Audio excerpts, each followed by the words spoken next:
एका भयान रात्रीला वाढतं पण पडलं, वाढतं पण पडलं, मन त्यातच गडलं. तळतळच्या मानसा फुलावरती काढलं, फुलावरती काढलं, तुझं वजन वाढलं, वजन वाढलं. भीम 100 नंबरी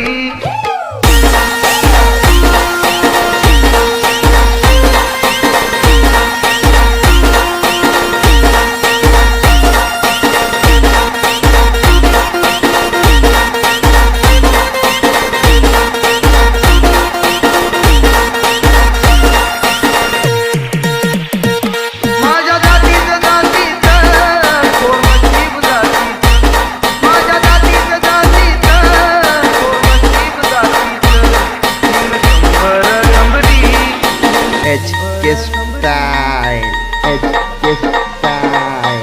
100 नंबरी सोन माऊच्या मातीचं, 100 नंबरी. धम्मदानं सबदानं जिनाति धम्मरसं सबरसं जिनाति धम्मरति सबरति जिनाति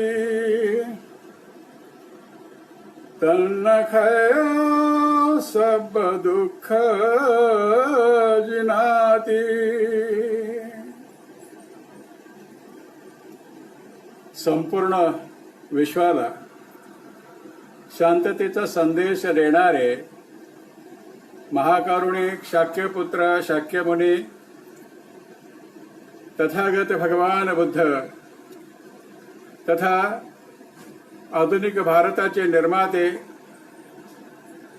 विश्वरत्न महामानव बोधिसत्व डॉक्टर बाबासाहेब आंबेडकर यांच्या प्रारूपांना, त्यांच्या महान त्यागाला, त्यांच्या पवित्र स्मृतीला त्रिवार वंदन.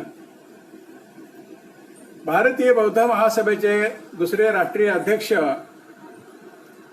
बाबासाहेबांचे सुपुत्र, ज्यांना आम्ही आदरानं प्रेमानं भैयासाहेब या नावानं ओळखतो बोलतो, त्यांच्याही पावन स्मृतीला त्रिवार वंदन. भारतीय बौद्ध महासभेच्या विद्यमान तथा तृतीय राष्ट्रीय अध्यक्षा बाबासाहेबांच्या सुनबाई महाउपासिका ममता सागर मीराताईजी आंबेडकर यांच्या अश्वगतीनं देशभर चाललेल्या धम्म कार्याला मी जयभीम करतो. भारतीय बौद्ध महासभेचे विद्यमान राष्ट्रीय कार्याध्यक्ष बाबासाहेबांचे नातू आयुष्मान भीमराव साहेब आंबेडकर तथा भारतीय बौद्ध महासभेचे राष्ट्रीय विधी सल्लागार,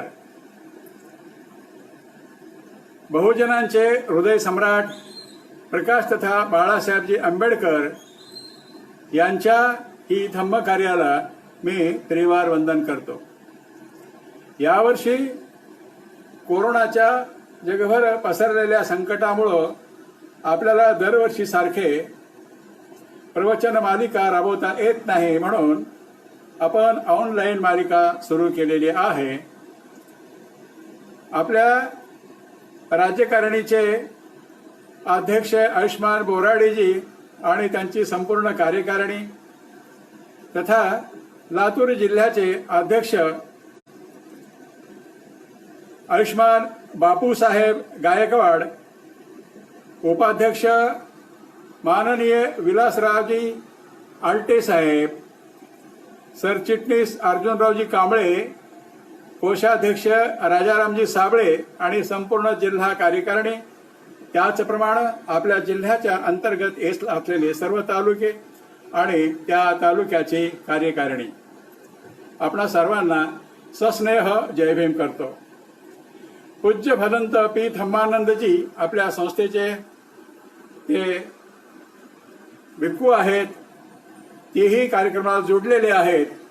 आणि तशी माझी आपल्या लातूर जिल्ह्याच्या कार्यकारिणीची ओळख नव्हती, परंतु भदंत पी धम्मानंदजींनी हा योग घडवून आणलेला आहे. त्यांनाही मी त्रिवार वंदन करतो. याशिवाय या कार्यक्रमासाठी जमलेले कनेक्ट झालेले सर्व श्रद्धावान धम्मबंधू धम्मभगिनी बौद्धाचार्य केंद्रीय शिक्षक मी सर्वांना सस्नेह जयभीम करतो. बंधनो, आज मला या कार्यक्रमासाठी आर्य सत्य आणि आर्य अष्टांगिक मार्ग असा विषय दिलेला आहे. विषय थोडा व्यापक आहे, तरीही मी त्याला थोडक्यामध्ये संपवण्याचा, थोडक्यामध्ये विचार मांडण्याचा प्रयत्न करणार आहे. भगवान बुद्ध, सिद्धार्थ गौतम पाण्याचा जे तंटा निर्माण झाला शाक्य आणि कोली यांच्यामध्ये, त्या संदर्भामध्ये त्यांनी महाभयनिष्क्रमण केलं, घराचा त्याग केला, संसाराचा सुखाचा त्याग केला आणि मानवी सुखाचा मार्ग शोधण्यासाठी ते घराच्या बाहेर पडले. सगळीकडे भटकत भटकत नवीन नवीन ज्ञानाची प्राप्ती करत करत ते 6 वर्ष बुद्धगयेच्या परिसरामध्ये त्यांनी घोर तपश्चर्या, कठोर तपश्चर्या केली. परंतु त्यावरून त्यांना काही सापडलं नाही, काही ज्ञानाची प्राप्ती झाली नाही. उलट ते एकदा मूर्छा येऊन पडले आणि सोबतचे जे परिव्राजक होते ते म्हणाले, सिद्धार्थ गेला, सिद्धार्थ मेला. परंतु त्याने काही पाणी पिढी तोंडावरती मारला असेल, पाणी प्यायला दिलं असेल आणि त्यांची चेतना जागी झाली. आणि त्यानंतर ते बकरौर या ठिकाणी गेलेले आहेत, सुजाताच्या गावी गेलेले आहेत आणि तिथे जाऊन निग्रोध वृक्षाखाली आपली बैठक मांडलेली आहे. तिथे का गेले तर त्यांना इकडे इतक्या दिवसाची तपश्चर्या करून त्यांना कुठल्याच ज्ञानाची प्राप्ती झाली नाही, उलट मृत्यू येतो की काय अशी परिस्थिती निर्माण झाली. त्यांच्या घोर तपश्चर्यामुळं शरीर त्यांचं अत्यंत कृश झालं. पुढून हात घातला तर पाठीचा कणा हाताला लागत होता आणि पाठीमागनं हात घातला तर सगळी आतडी हाताला लागत होती. अशी कठोर तपश्चर्या करूनही त्यांच्या हाती काही लागलं नाही आणि म्हणून ते त्यांनी जागा सोडून बकरौरला आलेले आहेत. तिथे सुजाताची खीर खाल्लेली आहे आणि सुजाताची खीर खाल्ल्यानंतर त्यांना चेतना निर्माण झाली, शक्ती आली, ताकद आली शरीरामध्ये आणि तिथून ते बुद्धगयेला निरंजना नदी ओलांडून पलीकडच्या तीरावरती ते गेलेले आहे. आणि तिथे एक मोठा पिंपळ वृक्ष, तेव्हा तो पिंपळ वृक्ष नंतर त्यांच्या पावन स्पर्शानं तोही त्यालाही वेगळं नाव मिळालं. अगोदर आपण पिंपळ वृक्ष याच नावानं त्याला आपण संबोधन करूया. तिथे त्यांनी 4 आठवडे घोर तपश्चर्या केल्यानंतर वैशाखी पौर्णिमेला, तो दिवस बुधवार आहे, इसवी सनाच्या पूर्वी 528 मध्ये त्यांना त्यांचा मार्ग प्रशस्त झाला, प्रकाशमान झाला, समाधीचा मार्ग, आणि त्यांना आर्य सत्याचं ज्ञान झालं. पहाटेच्या 3ऱ्या प्रहरी आर्य सत्याचं ज्ञान त्यांना झालेलं आहे. मग हे आर्य सत्य काय आहे तर 4 आर्य सत्य हे दुःख आर्य सत्य, दुःख समुदय आर्य सत्य, दुःख निरोध आर्य सत्य आणि दुःख निरोधागामी प्रतिपदा आर्य सत्य, असे 4 आर्य सत्य त्यांना दिसून आले. त्यांना कळून चुकलं की या आर्य सत्यांना ओलांडून, त्यांना टाळून पुढे जाताच येणार नाही, मार्ग प्रशस्त होणारच नाही दुःखमुक्तीचा.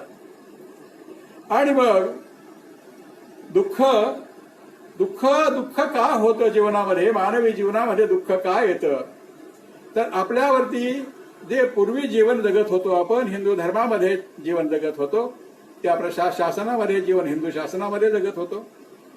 तिथे काय सांगितलं, मानवी जीवनामध्ये दुःख येतात, ती काय येतात याचं कारण आम्हाला असं सांगितलं गेलं की पूर्वजन्मेच्या कर्माची फळं आणि त्याचं उत्तर म्हणून आम्हाला दुःख वाटायला येतात असं आम्हाला सांगण्यात आलं. काही जण म्हटलं की दुःख हे देवानं निर्माण केलं, काही म्हणतात की ते देवानं केलेलं असल्यामुळं ते आपल्याला भोगावंच लागणार आहे, त्यापासून आपल्याला सुटका नाही आहे. त्याच्याही पुढे जाऊन काही लोक असं म्हणतात की हे सटवीनं लिहिलेलं आहे. आम्ही हे सगळ्यांनी आपल्या गावाकडे शब्दप्रयोग ऐकलेला आहे, सटवीनं लिहिलेलं आहे. आणि जे सटवीनं लिहिलेलं आहे ते चुकत नाही, ते भोगावंच लागतं, अशा पद्धतीचा दृष्टिकोन आमचा होता.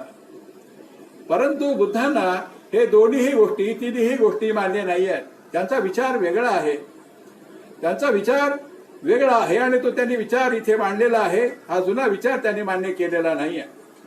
त्यांनी सांगितलं की जीवनाचे दोन ध्रुव आहेत, मानवी जीवनाचे दोन ध्रुव आहेत, दोन प्रकारच्या विचाराची माणसं आहेत आणि ते विचार जे आहेत अत्यंत टोकाची आहेत.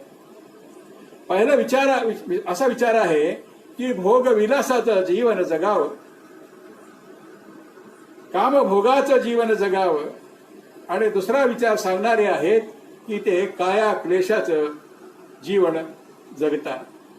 आता भोगविलास, ऐहिक सुखाचं जीवन, हे जीवन सिद्धार्थाने राजपुत्र असताना जगलेलं आहे. सगळ्या प्रकारची सुख, सगळ्या प्रकारचं ऐश्वर त्यांच्या पायाशी लोळणं घेत होतं, तरीही त्यांनी घराचा त्याग केलेला आहे. हे एक प्रकारचं जीवन त्यांनी उपभोगलेलं आहे. आणि दुसरं जीवन, त्या काळामध्ये बरेचसे लोक स्वर्गाची प्राप्ती, सुखाची प्राप्ती करायची म्हणून घराचा त्याग करून, भगवे वस्त्र परिधान करून जंगलामध्ये जाऊन तपश्चर्येला बसायचे. आणि अशाच पद्धतीचा काही विचार त्यांच्या मनामध्ये असावा. त्यांनीही घर सोडल्यानंतर प्रवर्जा घेतलेली आहे, भगवे वस्त्र परिधान केलेलं आहे आणि तपश्चर्येसाठी ते घराच्या बाहेर निघून गेलेले आहेत. तरी भोगविलासाचं जे जीवन आहे, हे जीवन कसं आहे? खा, प्या आणि मजा करा, कारण जीवन पुन्हा येणार नाही, आपण मरणारच आहोत. त्याच्यापूर्वी आपण सुखानं जगावं, खावं, प्यावं, मजा करावं, सहाही इंद्रियांना सुखाचा भोग आपण द्यावा, अशा पद्धतीचा विचार. आणि दुसरा विचार काया क्लेशाचा. हा काय म्हणतो विचार? हा विचार म्हणतो की तुमच्या मनामध्ये ज्या वासना आहेत त्या वासनांचा अंत करा, कारण त्या वासना पुनर्जन्माचं कारण आहेत. मग ते पुनर्जन्माचं कारण असतील, पुन्हा त्यातून दुःखाचीच उत्पत्ती होत असेल तर तोही मार्ग योग्य नाही आहे असं बुद्धाला कळलं. आणि मग दोन्हीच्या मधला मार्ग त्यांनी सांगितलेला आहे. हा मार्ग काय आहे? त्याचंच नाव मध्यम मार्ग, दुःखमुक्तीचा मार्ग, सुखाकडे नेणारा मार्ग, मोक्षाकडे नेणारा मार्ग, निर्वाण ज्याला आपण म्हणतो तो मार्ग म्हणजेच हा आर्य अष्टांगिक मार्ग. जोपर्यंत चित्त आपलं क्रियाशील आहे, मनामध्ये वेगवेगळे विचार आमच्या येत आहेत आणि चित्त या स्वर्गीय सुख भोगण्यासाठी आतुर आहे, त्याच्या इच्छा तशा आहे, त्याच्या तृष्णा त्याच्यामध्ये आहे, अशा इच्छा आणि आकांक्षा आमच्या मनामध्ये असतील तर वर्ण आम्ही आमच्या शरीराला क्लेश देण्यामध्ये काही अर्थ नाही आहे. काया क्लेशानं आमच्या मनामध्ये असणारा कामाग्नी शांत होणार नाही आहे. आणि हा कामाग्नी शांत करायचा असेल तर स्वतःवरती विजय मिळवावा लागतो, तरच त्या तृष्णेतून मुक्ती होईल. अशा पद्धतीचा विचार भगवान बुद्धानं मांडला. आता जो देह आहे त्याने सुजाताची खीर खाल्ल्यानंतर त्याची अनुभूती घेतलेली आहे की हा देह आहे. देह धर्मानुसार माणसाला अन्न आणि पाणी ग्रहण करावंच लागेल, त्याच्याशिवाय हे इंजिन चालणार नाही आहे. ते चित्त जे आहे आमचं तेही सुदृढ राहणार नाही, ते बेचैन राहील, अविवेकी राहील. आणि आमचा प्रज्ञादीप जर प्रज्वलित व्हायचा असेल, प्रज्वलित त्याला करायचा असेल, मन शांत ठेवायचं असेल तर नैसर्गिक गरजा शरीराच्या पुरवाव्या लागतात. आणि त्या शरीराच्या नैसर्गिक गरजा पुरवण्यामध्ये कुठल्याही प्रकारचं काही वाईट नाही, चुकीचं नाही, असा भगवान बुद्धानं विचार मांडलेला आहे. मग या दुःखाला जे कारण आहे, जी तृष्णा आहे, मग ह्या तृष्णा कशी जन्माला येते? तर तृष्णा अविद्येतून जन्माला येते, आमच्या अज्ञानातून ही तृष्णा जन्माला येते. आणि मग काय होतं, मानवासमोर एक मोठा प्रश्न निर्माण होतो. जीवनाविषयीची उत्कट तृष्णा, त्यापासून मिळणारी शारीरिक सुख हीच दुःखाची कारण आहेत. कारण एखाद्या गोष्टीचा मोह आम्हाला होतो, ती हवी हवीशी वाटते, ती तृष्णा त्यातून निर्माण होते आणि त्याच्यासाठी प्रयत्न करत असताना संघर्ष सुद्धा घडतात आणि दुःख तिथून पुढे निर्माण होतं. आणि म्हणून या तृष्णेचाच नाश केला पाहिजे असं बुद्धाचं तत्वज्ञान सांगतंय.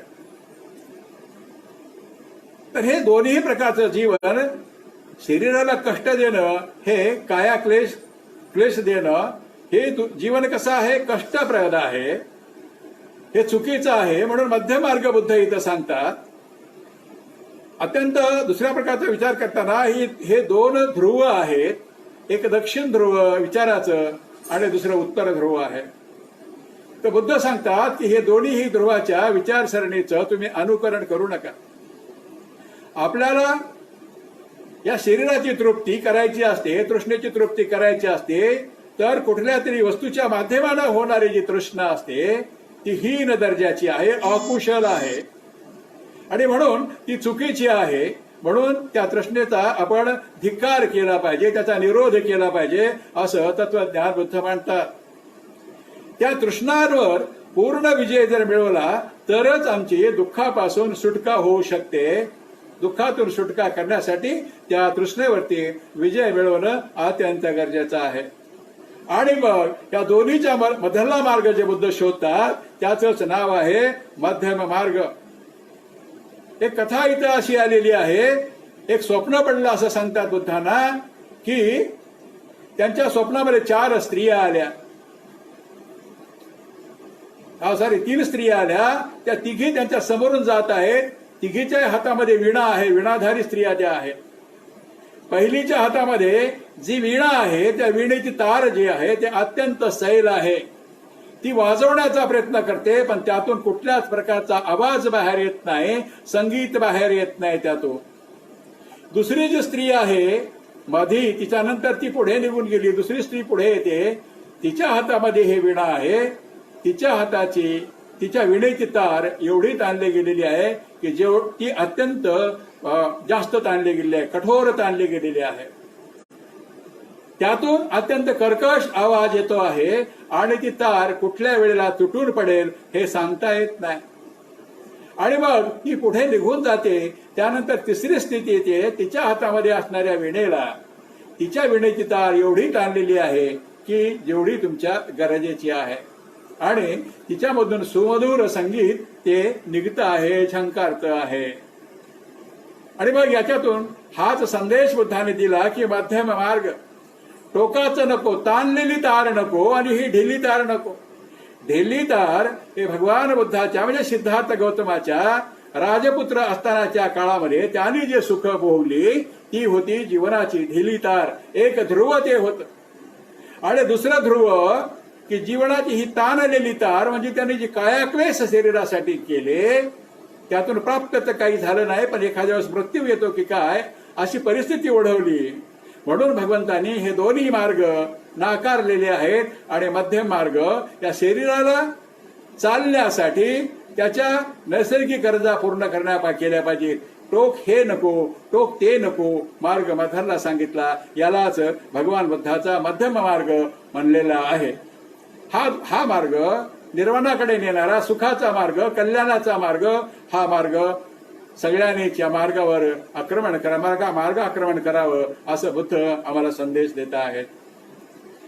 मग ह्या धम्म त्यांनी जे सारनाथला पहिलं धम्मचक्र प्रवर्तन केलं तिथे त्या लोकांना सांगताना म्हणतात, त्या 5 परिव्राजकांना धम्म सांगताना, शीलाचा सदाचाराचा मार्ग सांगताना बुद्ध म्हणतात हा मार्ग धम्माचा आहे. माझ्या धम्मामध्ये ईश्वर, आत्मा, स्वर्ग, नरक अशा कुठल्याही गोष्टीचा संबंध नाही आहे. धर्मविधी करा, कर्मकांड करा, या कुठल्याच गोष्टीचा संबंध इथं येत नाही आहे. म्हणजे जो धर्म प्रवाह होता त्या काळातला त्या प्रवाहाच्या विरोधी तत्वज्ञान बुद्धाने मांडलेलं आहे. बुद्ध आत्मा नाकारतात, बुद्ध परमात्मा नाकारतात आणि सगळा समाज ह्या दोन्ही गोष्टी स्वीकारतो आणि मग हे प्रवाहाच्या विरोधाचं तत्वज्ञान बुद्धानं इथं मांडलेलं आहे. ते सांगतात की माझा धर्म दुसरा तिसरा काही नसून माणसाचा या पृथ्वी तलावरती असणारा संबंध हा माझ्या धम्माचा केंद्रबिंदू आहे असं बुद्ध सांगतात. मानवी जीवन हे दुःखानं व्यापलेलं आहे. जन्मापासून ते मृत्यूपर्यंत सगळं दुःख आणि दुःखानंच मानवी जीवन व्यापलेलं आहे. आणि मग बुद्ध नेमकं सांगतात की ह्या दुःखाचा नाश करायचा आहे, हा माझ्या धम्माचा हेतू आहे. त्यासाठीच माझ्या धम्माची निर्मिती झालेली आहे. मग बुद्ध आपल्या धम्माचं तत्वज्ञान सांगत असताना दुःखाचं अस्तित्व मान्य करतात की दुःख आहे. मग दुःख आहे तर जीवन असंच दुःखामध्ये कंटायचं का? असंच दुःखी राहून मरेपर्यंत दुःख सहन करायचं का? तर नाही आहे. बुद्ध दुःखाचं अस्तित्व मान्य करतात आणि अस्तित्व मान्य करून ते दुःख तुमच्या जीवनातून दूर करायचं, त्याचा निरोध करायचा, त्याचा नाश करायचा, हेही तत्वज्ञान सांगतात. आणि नेमकी ही या धम्माची आधारशिला आहे असं बुद्ध इथे तत्वज्ञान मांडतात. मग त्यासाठी ते पावन पथ सांगतात.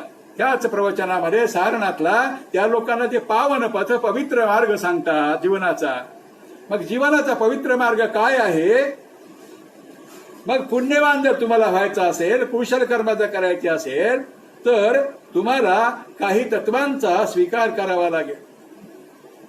आणि ती जे तत्व सांगितली भगवंतानी त्याचंच नाव आहे पावन पथ. त्यालाच पावन पथ, पवित्र मार्ग असं म्हणतात. मग हा पावन पथ दुसरं तिसरं काही नसून ही जीवनाची पाच तत्व कोणते? तर शील मार्ग, सदाचाराचा मार्ग. 5 शील सांगितले बुद्धाने. प्राणी मात्राची कुठल्याही हत्या करू नका. मग तो माणूस असेल, सरपटणारा प्राणी असेल, पाण्यातला असेल, वातावरणातला असेल, कुठलाही प्राणी असेल, तुम्ही कुणाचाही जीव घेऊ नका, प्राण्याची हत्या करू नका. उलट त्याच्याशी तुम्ही मैत्री भाव निर्माण करा. दुसरं काय सांगतात? पाणातिपाता वेरमणी शिक्षापदं समादयामि, अदिन्नदाना वेरमणी शिक्षापदं समादयामि. दुसऱ्याचं घ्यायचं नाही, दिल्याशिवाय घ्यायचं नाही, दिलं तेवढंच घ्यायचं, कोणाचं लुबाडून घ्यायचं नाही, हे दुसरं शील सांगते. कोणाला दुखवायचं नाहीये. तिसरं शील सांगते कामे सुमिच्छाचारा वेरमणी शिक्षापदं समादयामि. कुठल्याही प्रकारचा लैंगिक स्वैराचार तुम्ही करायचा नाहीये. चौथं शील सांगते मूसावादा वेरमणी शिक्षापदं समादयामि. तुम्ही खोटं बोलू नका. आणखी पुढे 4 गोष्टी त्याच्यासोबत आलेल्या आहेत, त्याचं विस्तारानं पुढे वर्णन येणार आहे. आणि 5वं जे सांगितलं असेल ते आहे कुठल्याही पदार्थाचं, मादक पदार्थाचं, की जे तुमच्या मेंदूवरती ताबा मिळवेल आणि तुम्हाला माणसाचं माणूसपणापासून तुम्हाला हिरावून घेईल, तुम्हाला ते माणूस म्हणून जगू देणार नाही. आणि मग आम्ही जीवनामध्ये जे आपण कर्म करतो, मग ते कर्म कुशल असतील, अकुशल असतील. कपडा मोजायला मीटर आहे, वजनदार वस्तू मोजण्यासाठी किलोग्रॅम आहे, किलो आहे, ग्रॅम आहेत, मिलीग्रॅम आहेत. पाणी मोजायला लिटर आहे. मग आमचं वाईट कृत्य, चांगलं कृत्य, कुशल कृत्य, अकुशल कृत्य मोजायला कोणतं माप आहे? बुद्ध सांगतात हेच ते माप आहे, हेच ते मापदंड आहे. भलं बुऱ्या कर्तव्याचं मोजमाप करण्याचं मापदंड हेच आहे, हेच शील आहे. आणि म्हणून ते कठोरपणे पाळायला भगवान बुद्ध आम्हाला सांगतात. बुद्ध म्हणतात की जगामध्ये 2 प्रकारचे पतित आहेत. जगामध्ये 2 प्रकारचे पतित लोक आहेत. एक पतित असा आहे की ज्याच्या जीवनाची काही मापदंड आहेत, काही आदर्श आहेत. आणि दुसरे पतित असे आहेत की त्यांच्या जीवनाचं काहीही मापदंड नाही आहे, त्यांच्या जीवनाचा काहीही आदर्श नाही आहे. इतकंच काय, त्या पतिताला आपण पतित आहोत हेही समजत नाही. आता बघा, एखादी उणीव माझ्यामध्ये आहे, एखादा दोष माझ्यामध्ये आहे, तो जर मी मान्य केला तर आज नाही उद्या मी त्याला माझ्यातून काढू शकतो, मी शुद्ध बनू शकतो. पण एखादा माणूस आपल्यामध्ये काही असणारा अवगुण आहे तो स्वीकारच करत नसेल, तो पतित आहे याची जाणीवच तो होत नसेल, त्याला होत नसेल, तो जीवनभर पतितच म्हणून राहणारा आहे. उलट काय होतं, ज्याला काही मापदंड आहेत, ज्याला कळतं की मी पतित आहे, तो मान्य करतो, तो त्या पतित अवस्थेतून वर येण्याचा प्रयत्न करतो, धडपडतो तो, आणि एके दिवशी तो बाहेर येतो, सुखाचा समाधानाचा मार्ग चोखाळतो तो. बघा, भगवान म्हणतात की पतित असणं फारसं हानिकारक नाहीये, पतित असणं फारसं हानिकारक नाहीये, परंतु जीवनाचा कोणताही मापदंड ज्याला नाहीये असं असणं अत्यंत हानिकारक आहे, जास्त हानिकारक आहे त्याच्या जीवनासाठी. आणि म्हणून ही शील जे भगवान सांगतात, बुद्ध सांगतात, ही शील स्वतःच्या कल्याणासाठी आणि समाजाच्या कल्याणासाठी, समाजाच्या स्वास्थ्यासाठी हे अत्यंत आवश्यक आहेत. म्हणून ते काटेकोरपणे पालन करायला सांगतात. आणि भगवंतांनी प्रतिपादिलेला निर्वाणाचा, दुःख मुक्तीचा जो मार्ग आहे, हा जो आर्य अष्टांग मार्ग आहे, 8 पायऱ्यांचा जो मार्ग आहे, दुःख मुक्तीचा जो मार्ग आहे, तो 3 भागामध्ये विभागला गेलेला आहे. काय भाग आहेत ते? पहिला भाग आहे प्रज्ञा मार्ग. मग ह्या 8 मार्गापैकी 2 मार्ग या प्रज्ञा मार्गामध्ये येतात. एक आहे सम्यक दृष्टी आणि दुसरा आहे सम्यक संकल्प. दुसरा आहे शील मार्ग. या शील मार्गामध्ये सम्यक वाचा, सम्यक कर्मांत, सम्यक आजीविका हे 3 मार्ग येतात त्याच्यामध्ये. आणि समाधी मार्ग जो सांगितला त्या समाधी मार्गामध्ये सुद्धा 3 येतात. त्याच्यामध्ये आहे सम्यक व्यायाम, दुसरं येतं सम्यक स्मृती आणि तिसरं येतं सम्यक समाधी. मग भगवान बुद्ध सारनाथला परिव्राजकांना उपदेश देताना म्हणतात की जगाला, हे अष्टांग मार्ग सांगताना म्हणतात की जगाला अज्ञानातून मुक्त होण्यासाठी, दुःखातून मुक्त होण्यासाठी हा जो मार्ग मी सांगितलेला आहे, हा अष्टांग मार्ग मी तुम्हाला सांगतो आहे, हा मार्ग दिव्याप्रमाणे प्रकाश देईल. तुमचा मार्ग तो प्रशस्त करेल आणि जो कोणी या प्रकाशामध्ये त्या मार्गाने जाईल त्याच्या जीवनामध्ये सुख आल्याशिवाय राहत नाही. त्याची निश्चित पद्धतीनं दुःखमुक्ती होणार म्हणजे होणार असं भगवान सांगतात. पुढे आर्य सत्य जे आहे, तर हे आर्य सत्य काय आहे? तर आर्य म्हणजे, आता आर्य शब्द थोडस घोटाळा होतो आमच्याकडे. आमच्यातली काही माणसं विचारतात, तुम्ही आर्य सत्य आर्य नाही म्हणता, आर्यांच्या विरोधात बोलता आणि आर्य शब्द कसा काय तुम्ही वापरता? तर आर्य हा अत्यंत पवित्र अर्थानं आलेला शब्द आहे. ते खैबर खंडीतून आलेल्या आर्य लोकांच्या संदर्भामध्ये हा शब्द भगवान बुद्धांनी वापरलेला नाही. बुद्धांनी या शब्दाची व्याख्या करताना असं म्हटलेलं आहे की ज्याचे अकुशल पाप धर्म, ज्याचे सर्व प्रकारचे अकुशल पाप धर्म दूर झालेले आहेत त्याला म्हणायचं आर्य. मग आर्य सत्य म्हणजे काय? केवळ सत्य. आर्य सत्य म्हणजे पवित्र सत्य. आर्य सत्य म्हणजे श्रेष्ठ सत्य, स्फटिका प्रमाण सत्य. त्याच्यामध्ये असत्याचा लवलेशही असणार नाही.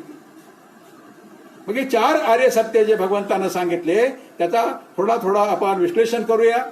पहिलं सत्य सांगितलं दुःख आर्य सत्य.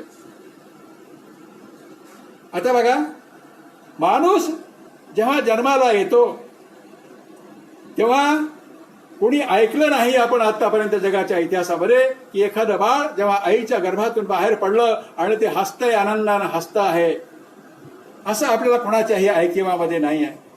किंबहुना आपण सगळ्यांनी ऐकलेलं आहे, पाहिलेलं आहे काय की प्रत्येक बाळ हे आईच्या गर्भातून बाहेर पडताना रडतं, आक्रोश करतं. का करतं? त्याच्या वाट्याला दुःख आलेलं आहे. काय दुःख आलेलं आहे?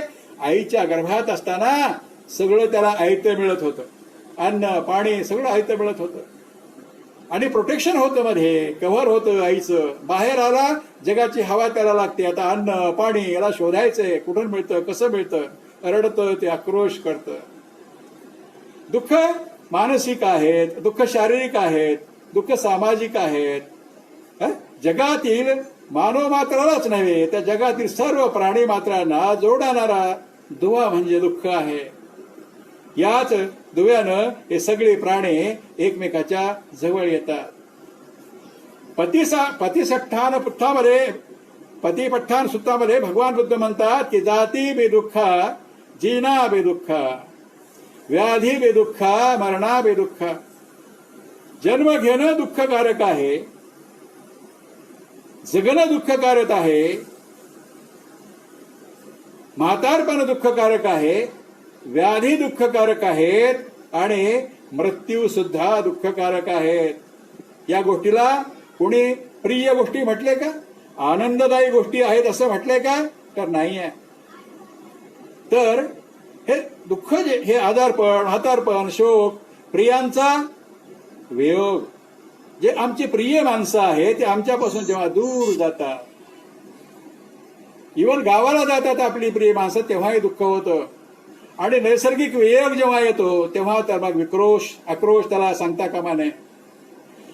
असंच नाही तर अप्रिय जे आहे आमच्यासाठी अप्रिय आहे, एखादी वस्तू आहे, एखादा माणूस आहे, ते आम्हाला प्रिय नाही. एखादा गंध असेल ते आम्हाला प्रिय नाही, एखादा माणूस असेल तो आम्हाला प्रिय नाही.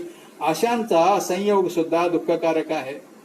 बघा, मग जो आहे तोही दुःखी आहे आणि जो नाही तोही दुःखी आहे. भगवान बुद्धानं एके ठिकाणी एक उदाहरण दिलेलं आहे की ते जात होते रस्त्यानं जात असताना रस्त्यावरती एक स्त्री रस्त्याच्या कडेला बसलेली आहे आणि ती आक्रोश करते आहे, रडते आहे. बुद्धाची करुणा जागी झाली, जवळ गेले आणि म्हणतात तिला, आई ग, काय झालं तुला, तू का रडते आहेस? ती म्हणते, बाबा, माझा पती गेला हो, माझा पती मेला, मला सुख देणारा, माझ्यासाठी हे आणणारा ते आणणारा गेला आहे आणि म्हणून मला दुःख होत आहे. बुद्ध तिची समजूत काढतात आणि ते तत्व तिला समजून सांगतात आणि पुढे जातात. पुढे गेल्यानंतर रस्त्याच्या कडेला असाच एक पुरुष रडतो आहे, आक्रोश करतो आहे, छाती पेटतो आहे. बुद्ध त्याच्याही जवळ जातात, करुणेनं जातात, त्याला विचारतात की बाबा, तुम्ही का रडता आहात? त्याने उत्तर काय द्यावं?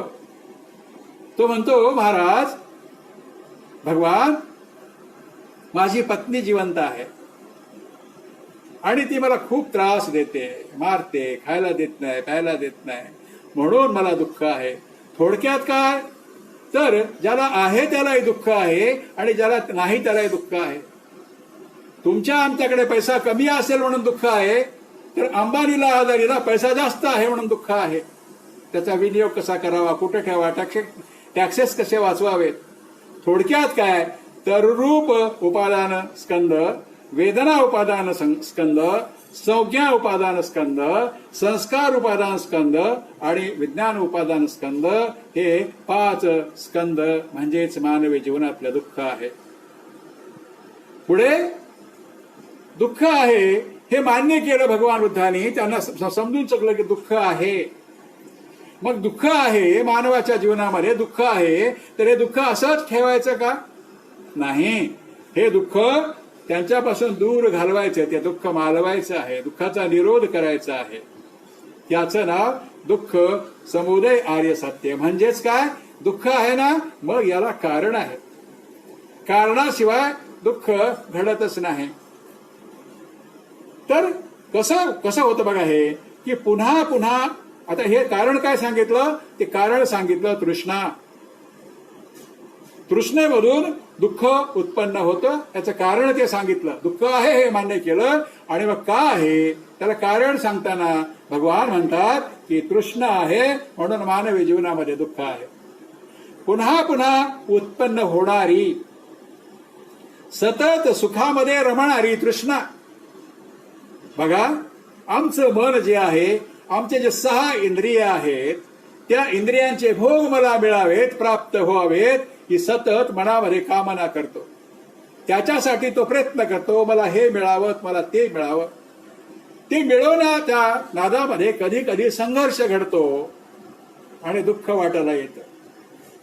काही वेळेला मिळालंच नाही, प्रयत्न करून मिळालं नाही, तरीही दुःख वाटायला येतं. आणि समजा कधी भेटलंच, ते कायमचं सुख आमच्या समोर आहे का? एखादी गोष्ट मला पाहिजे आहे, मला हा पेन पाहिजे आहे, हा पेन मला मिळाला, त्याच्यासाठी तृष्णा माझी जागी झाली होती. हा पेन मिळाल्यानंतर माझं मन शांत होणार आहे का? नाही. हा साधा पेन आहे, मला याच्यापेक्षा उंची चांगला पेन पाहिजे. काल आपल्याकडे सायकल नव्हती, आज मोटरसायकल आली, स्कूटर आली. मग त्याच्यामध्ये आणखीन कोणती भारीची आहे का? नवीन निघालेलं मॉडेल कोणतं आहे का? सुख आहे का? तिथं थांबला का? नाहीये. त्याच्या पुढे पुढे पुढे वाढत जातं ते. आणि मग हे सतत सुखामध्ये रमणारी जी तृष्णा आहे आमच्या मनाची, त्या तृष्णा 3 प्रकारच्या आहेत: कामतृष्णा, भवतृष्णा आणि विभवतृष्णा. अभिधम्मामध्ये 108 प्रकार सांगितलेले आहेत तृष्णेचे. तर थोडक्यामध्ये आपण बघूया की रूप तृष्णा, शब्द तृष्णा आहे, गंध तृष्णा आहे. 6 इंद्रिय आहेत ना आपले, या 6 इंद्रियांच्या 6 तृष्णा. काय तृष्णा आहे? रूप तृष्णा. रूपाचा डोळा काय? डोळा हा त्याचा अवयव. शब्द तृष्णा, कान, अरे चांगलं बोलावं, लोकांनी मला चांगलं बोलावं, संगीत चांगलं ऐकायला मिळावं. कोणी शिव्या दिलेला आम्हाला आवडतील का? नाही आवडणार. एखादा गंध, चुकीचा गंध आला, एखादं समजा कुत्रं, मेलेलं कुत्रं आपण रस्त्यामध्ये पडलेलं आपण बघितलं, त्या लगेच आपण नाकाला फडकं लावतो. किंवा एखादं सुंदर फुल असेल, हा याचा सुगंध घ्यायला आपण तिथं थांबतो. म्हणजे तिथं तुमचं मन रमलं आणि त्या कुत्र्याबरोबर तुमच्या मनानं त्याचा निरोध केला, नको म्हणते हे. त्याला त्या तृष्णा सांगितलं ना, त्या तृष्णामध्ये रसतृष्णा पण येते. हे जिभेचा त्याचा संबंध येतो. स्पर्श तृष्णा त्वचेचा संबंध येतो. आणि धर्म संस्था आहे का, कल्पना विस्तार, मनाचा कल्पना विस्तार. या 6 तृष्णाला, या कामतृष्णा, भवतृष्णा आणि विभवतृष्णा, ह्या 3 तृष्णांनी गुंडलं, साहित्रिक 18 ह्या तृष्णा होतात. मग त्याचे आणखीन 2 भाग केले, लौकिक आणि आध्यात्मिक. तर त्याचे 18 दुणे 36 होतात. आणि मग ह्या 36 भूतकाळ, वर्तमान काळ आणि भविष्य काळ, या 3 काळामधला त्याला आणखी तसं मल्टिपल केलं, त्या 108 होतात.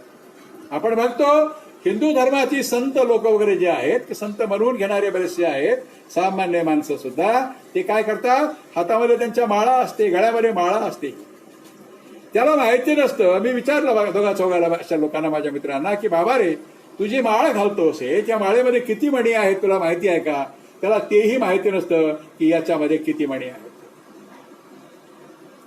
त्याला हे विचारलं की हे का घालायची, कशासाठी घालायची? नाही, आम्ही म्हणले हिंदू माणसं आहोत ना, हिंदू माणसाने हे घातलं पाहिजे. का घातलं पाहिजे याचं कारण त्याला माहिती नाही. आणि मग त्या 108 का घालायच्या त्या हातामध्ये, आणि त्याला मग ते मोजत बसतात एक एक एक एक. त्या 108 ज्या तृष्णा आहेत, या तृष्णा माझ्या जीवनामधून निघून जाव्या, त्याचा त्याग व्हावा, त्याचा निरोध व्हावा, या अर्थानं ते त्यांना सांगितलेले सांगणाऱ्यांनी पण जे पुढे करतायत लोक, त्यांना काही माहिती नाही. तर भोग हे कामतृष्णा जी आहे, ते कामतृष्णा, भवतृष्णा आणि विभवतृष्णा 3 तृष्णा मी सांगितल्या. जी कामतृष्णा काय आहे की हे 6 इंद्रिय मी आता सांगितले, त्याच्या विलासाची तृष्णा, विषय सुखाच्या आसक्ती जी आहे ती तृष्णा ही आहे. इंद्रिय सुख, एखादा अग्नी पेटलेला आहे आणि त्याच्यामध्ये आपण इंधन टाकायला लागलो, पेट्रोल टाकायला लागलो, डिझेल टाकायला लागलो, गवताची काड्या टाकतोय आपण, तर तो अग्नी शांत होईल का? नाही होणार.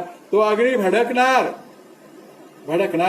पूर्वी होता त्याच्यापेक्षा ते तीव्र होणार. असंच आहे माणसाच्या ह्या तृष्णांचं. त्या तृष्णेची पूर्ती केली की पुन्हा दुसरी तृष्णा निर्माण होते. कारण ही तृष्णा कायम नाही आहे, ही तृष्णा नित्य नाही आहे, ती अनित्य आहे. भगवान बुद्धाचं तत्वज्ञान या पृथ्वी तलावरती जे जे संस्कारातून निर्माण झालेलं आहे ते सगळं नष्ट होणार आहे. त्याला वेळ लागेल, मागं पुढं होईल, पण ते नष्ट म्हणजे नष्ट होणारच आहे. अनित्य आहे, सगळं जग अनित्य आहे. हे कळत नाही माणसाला. एक पूर्ती झाली त्या गोष्टीची की पुन्हा त्याचीच हाव पुढे निर्माण होते. त्यालाच पुनर्जन्म इथं असं म्हटलेलं आहे. हे काय होतं असं की मानवी जीवनामध्ये असंतोष आहे, एखाद्या गोष्टीचा हाव आहे, लोभ आहे, द्वेष आहे, निराशा आहे, अशा प्रकारचे विकार मनामध्ये उत्पन्न होतात. आता आपण बघतो पेपरला टीव्हीला बऱ्याच ठिकाणी आपण अशा घटना वाचतो, ऐकतो आपण. काय एकतर्फी प्रेमातून एका मुलानं एका मुलीचा खून केला. तिच्या मनाचा आदर त्यानं केला नाही, तिचं मन त्याने विचारात घेतले नाही. म्हणजे मला जे पाहिजे ते मिळालं नाही तर मला नाही ना, मग कुणाला नाही, मी त्याला नष्ट करणार, एवढी विकोपाची भावना त्याच्या मनामध्ये निर्माण होते आणि तो दुःख उडवून घेतो. तर ही कामतृष्णा आहे. म्हणून ही तृष्णा आम्हाला आमच्यापासून दूर लोटून द्यायची, त्याचा निरोध करायची आहे. भवतृष्णा काय सांगते? आत्मा जे लोकांनी मानलेला आहे ते सांगते भवतृष्णा. त्यांनी काय सांगितलं की आत्मा या देहामध्ये अमर आहे. हा देह मरतो पण आत्मा मरत नाही. माणूस ज्याप्रमाणे कपडे बदलतो त्याप्रमाणे आत्मा हा देह बदलतो, असं तत्वज्ञान तिकडे सांगितलेलं आहे. थोडक्यात काय तर आम्हाला मरणच नाही, आमच्या आत्म्याला मरण नाही, अशा पद्धतीची धारणा त्या लोकांच्या मनामध्ये आहे. आणि मग काय होतं? आत्मा मरत नाही ना, मग कायम स्वरूपी मी ह्या जगामध्ये राहावं, माझ्या वाट्याला मरण येऊच नये. आणि मेलो तरी आत्मा अमर असल्यामुळं पुन्हा पुन्हा मी या पृथ्वी तलावरती जन्म घ्यावा आणि इथले सुख जी आहेत पुन्हा पुन्हा मी भोगत राहावं, अशा पद्धतीची ही धारणा आहे. त्याला भवतृष्णा असं म्हणतात. आणि तिसरी तृष्णा आहे विभव तृष्णा. हे काय सांगते? हे विभव तृष्णा जी आहे उच्छेदवादी दृष्टी आहे याची. अशा लोकांना मॉरॅलिटी नाही आहे, यांच्याकडे नीतिमत्ता नाही आहे. कुणाचा खून करा पाप नाही आहे, बलात्कार करा पाप नाही आहे, चोरी करा पाप नाही आहे, खोटं बोला पाप नाही आहे. अशा पद्धतीचं तत्वज्ञान या लोकांच्या मनामध्ये आहे. मग काय म्हणतात? आम्ही जन्माला आलो ना, मग खाओ पिओ मजा करो, कल तो मरना ही है.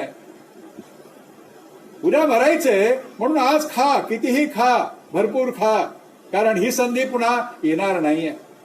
केवळ आणि केवळ अशा माणसाची स्वार्थी वृत्ती असते. सगळं माझं, हे माझं, ते माझं, ते माझं, ते माझं, सगळं माझं, अशा पद्धतीचा विचार त्याचा असतो. आणि सगळं तुम्ही काहीही म्हणलात तर सगळ्या गोष्टी तुम्हाला त्या कधीच मिळत नाहीत. आणि मग त्याच्या मनामध्ये निराशा येते, निराशाग्रस्त तो होतो आणि त्याला वाटतं की ह्या जगात आपलं काहीच नाही आहे, आपल्याला थारा नाही आहे. आपण म्हणतो त्या गोष्टी होत नाहीत. आपण कित्येक गोष्टी बघतो आपण की सायकल दिली नाही, मोटरसायकल दिली नाही. तुमच्या उदगीरला एक माझे मित्र होते, एकुलता एक पोरगा, बापानं मोटरसायकल दिली नाही. का दिली नाही? पैसे होते, पण पोरगा इकडे तिकडे जाईल, अभ्यास करणार नाही, अपघात होईल, मरेल. त्या पोरानं घरामध्ये गळफास लावला. असे एक नाही, लाखो उदाहरण आपल्या डोळ्यासमोर आहेत. म्हणजे अशा पद्धतीची उच्छेदवादी दृष्टी या लोकांची असते. तर लोभ, द्वेष, मोह या तिघींचं संयुक्त नाव म्हणजे तृष्णा. काय काय? लोभ, द्वेष आणि मोह. आणि मग आपण आत्ताच बघितलं की या तृष्णा ज्या आहेत या 108 प्रकारच्या आहेत. तिसरं आर्य सत्य बघत असताना दुःख निरोधागामी प्रतिपदा, दुःख निरोध आर्य सत्य, कारण दुःख घालायचं आहे, दुःख आहे हे बघितलं आपण. दुःख त्याला कारण काय आहे तेही आपण पाहिलं. आता मग दुःख आहे ना, कारण आहे ना, मग माझ्या पायामध्ये काटा मोडलेला आहे, त्रास होतोय मला, मग काटा काढला, दुःख नाहीसं होईल. साधी गोष्ट आहे.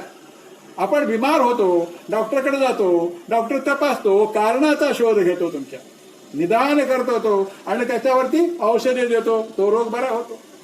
ऑपरेशन करतो, औषधं देतो, गोळ्या देतो, इंजेक्शन देतो, रोगाचं निदान करतो की याचं कारण काय आहे, याचं कारण तो शोधतो आणि त्याच्यावरती तो औषध देतो. तर हे दुःख निरोध आर्य सत्य आपण आता पाहूया. तृष्णेचा त्याग करायचा म्हणजे दुःखाचा निरोध करायचा. तर दुःखाचा निरोध म्हणजे निर्वाण, निब्बाण, अंतिम सत्य, निब्बाणं परमं सुखं बुद्ध म्हणतात. जेव्हा तृष्णेचा नाश होतो तेव्हा दुःखाचा नाश होतो. आमच्याकडे तृष्णाच नाही राहिली, कुठल्या गोष्टीचं पाश नाही राहिले, सब पाश टूटे हैं हमारे, तब दुख हमारे पास नहीं रहेगा बल्कि वो हमसे भाग जाएगा. मग पूर्ती होणे, आताच आपण बघितलं, एखाद्या गोष्टींची पूर्ती जी होते, इच्छांची पूर्ती होते, ते भडकतं, त्याचा ज्वाला भडकतो, ते म्हणते पुन्हा पाहिजे, मला पुन्हा पाहिजे. ते नित्य नाही आहे, ते अनित्य आहे. सुख असेल तरी अनित्य आहे, दुःख असेल तरी अनित्य आहे. मग ती पूर्ती जी आहे ते नवीन इच्छाना जन्म देते, त्याचाच पुनर्जन्म. एखादा अग्नी पेटवलेला असतो, लोहाराचा भाता चाललेला असतो, त्या भात्यातून हवा जाते आणि तो अग्नी भडकत असतो. असंच आहे आपल्या तृष्णांचं. त्याला जोपर्यंत आम्ही हवा देत राहू, त्याच्या पूर्तीचा शोध घेण्याचा प्रयत्न करत राहू, तोपर्यंत आमच्या जीवनामध्ये आमच्या वाट्याला दुःख आणि दुःखच येणार आहे मित्रांनो. आणि म्हणून तो लोहाराचा भाता जर बंद केला तर तो अग्नी भडकणार नाही. कालांतरानं तो थंड होऊन जाईल, राख होऊन जाईल, कोळसा होऊन जाईल. ते तसंच आहे आमच्या तृष्णांचं. काय गरजेचं आहे, काय गरजेचं नाही, हे आम्हाला कळलं पाहिजे. आधुनिक काळामध्ये अनेक गोष्टी आपल्याला मिळत आहेत, तृष्णाही आमच्या वाढत आहेत आणि त्यातून अधिक अधिक दुःख आम्ही आमच्या वाट्याला आणून घेतो आहोत. चौथं अरे सत्य बुद्ध सांगतात, दुःख निरोधागामी प्रतिपदा अरे सत्य. दुःख आहे हे भगवंतांनी मान्य केलं, त्याचं कारण शोधलं. दुःखाला कारण काय आहे ते दुःख आता काढून टाकायचं आणि त्यापासून दुःखाला आमचा निरोध करायचा आहे, त्याला दूर लोटायचं आहे, आमच्या जवळ त्याला ठेवायचं नाही, हेही सांगितलं. मग हे सांगितल्यानंतर आता पुढे त्याचा मार्ग सांगितला की कसं काढावं, त्याला काय वापरावं, कोणती औषधं वापरावी, कोणतं यंत्र वापरावं, कोणतं तंत्र वापरावं, हे बुद्ध इथं सांगतात. आणि हे दुःख कुठला देव तुमचं दुःख कमी करत नाही. आम्ही पाहतो आमच्या जीवनातले दुःख दूर करण्यासाठी आम्ही प्राण्यांचे बळी देतो. निर्जीव बकऱ्यांचा, कोंबड्याचा, डुकरांचा, घोड्यांचा, गायीचा इतिहासाचे दाखले आम्ही पाहतो. इतकंच काय, आजही माणूस चंद्रावर गेला, मंगळावर चालला तरी माणूस माणसाचा बळी देतो आहे, हे आम्ही पाहतो आहे. त्याच्या पाठीमागची भावना काय की माझं दुःख नाहीसं होणार आहे, माझं सुख माझ्या वाट्याला येणार आहे, ही भावना त्याच्या पाठीमाग आहे. आत्मा आहे, परमात्मा आहे. आम्हा, होम, हवन, कर्मकांड, कुठल्या ब्राह्मणाला दक्षिणा देणं, यज्ञयाग करणं, यातून कुणाचेही दुःख बरे झालेले नाही आहे. दुःख कुणाचेही बरे झालेले नाहीत. याच्यासाठी बुद्ध सांगतात विशुद्धीचा मार्ग, विशुद्धी मग्गो, सदाचाराचा मार्ग, शीलाचा मार्ग बुद्ध सांगतात. आणि मग हा जो आर्य अष्टांगिक मार्ग सांगितला तो 3 भागामध्ये विभागला गेलेला बंधू आणि भगिनींनो. शील मार्ग, समाधी मार्ग आणि प्रज्ञा मार्ग. शील मार्गामध्ये काय आहे, शील काय आहेत, 5 शिला आहेत, पंचशील आम्ही त्याला म्हणतो. पुढे थोडासा पक्व झाला तो 8 शिल पाळतो, त्याला अष्टशील आम्ही म्हणतो.